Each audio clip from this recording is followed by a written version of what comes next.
And I remember standing in a prison bathroom, staring at myself in a mirror, asking myself, how did I end up here? How did this all turn out the way it did? And I just knew that this wasn't what I wanted the rest of my life to be like.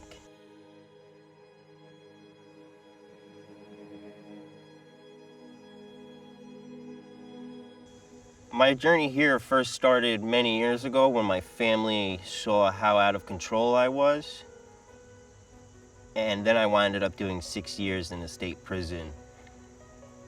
And towards the end of the prison term, I didn't quite know what to do on my way out. My whole life, I grew up in construction with my father, working with my hands, and I knew I was very talented, but I just never saw a bright future for myself.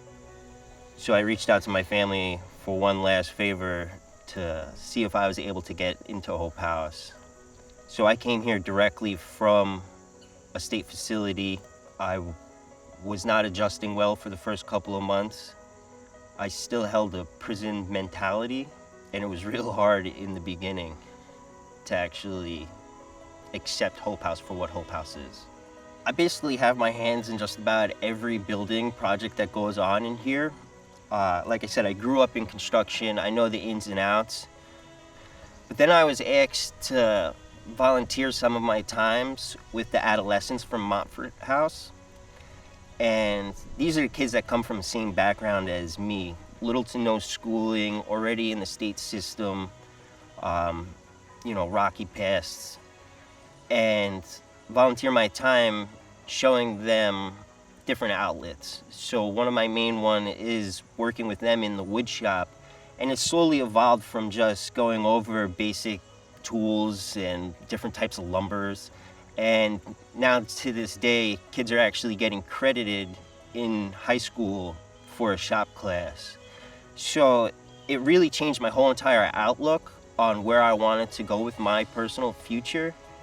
And I realized that it's not just about me and my future, it's about what I could give back to the community as a whole. And I'm not just talking about Hope House, but in the bigger picture of everything. I absolutely love the person who I am because I feel as if I'm on the right journey to finding my true self.